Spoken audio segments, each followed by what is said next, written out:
Бүкіл мұсылман халқы үлкен ыждахаттылықпен күтіп, қуанышпен қарсы алатын ұлыстың ұлы күні Наурыз мейрамын Жетісай ауданының халқы салтанатты түрде атап өтті. Қасиетті мерекенің жоғарғы деңгейде өтуіне аудан өнерпаздары мен ауданды мекен еткен түрлі ұлт өкілдері де аянбай атсалысып, жұртшылыққа жылы лебіздерін білдірді. Сахналастырылған көріністер қойылып, киіз үйлер тігілді, қонақтарға мерекелік дәм ұсынылды.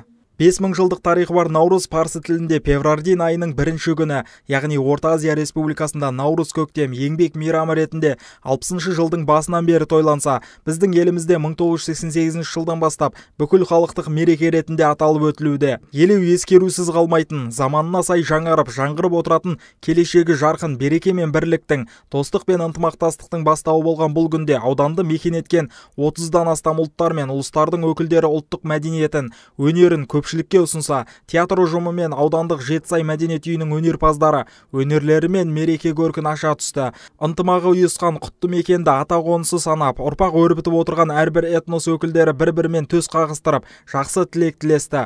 Орталық алаңға ақ шаңқа киіз үйлер тігіліп, қонақтарға мерекелік дастархан жайылды. Сағына күткен Наурыз көже таратылды.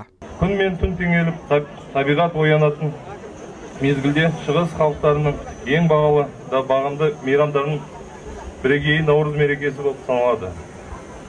Ұлт пен ұлысқа бөлінбейтін Наурыз мерекесі халықтар арасындағы достығымызды нығайтуда. Баршаңызды осынау мерейлі күнде жанарақтарыңызға бақ береке, ырыс құт енсін.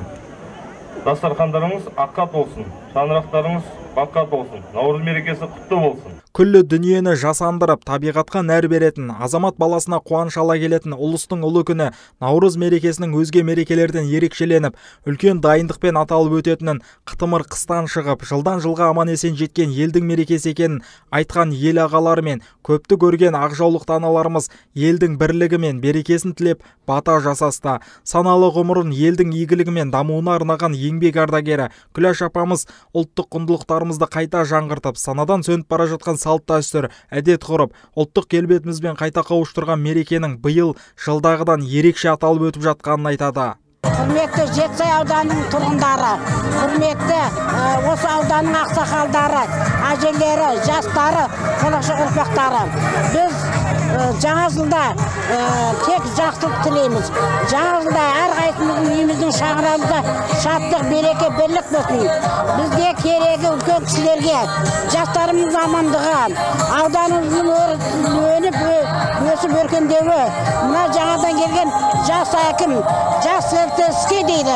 Осы әкімнің бастауымен аудан халқы үлкен жетістіктер жете беруге тілектесіміз. Бұл күн тек Наурыз көже дайындалумен ғана шектелмей, аудандық мәдениет және тілдерді дамыту, дене шынықтыру және спорт бөлімінің ұйымдастыруымен, кіші футбол мен ұлттық спорт көкпардан, күрес пен кір тасын көтеруден жарыстар ұйымдастырылды. Сонымен қатар мереке Жылсу ауыл округі Мырзашоқы елді мекенінде жалғасын тауып, 1000-ға жуық ауыл тұрғыны Наурыз тойын тойлап, сахналық көріністер тамашалады. Батыр рухын бойына сіңірген азаматтарымыз қошқар көтеру, қол күрес сынды спорт түрлерінен жарыс ұйымдастырып, жас ұрпаққа жақсы дүниелерді дәріптеді.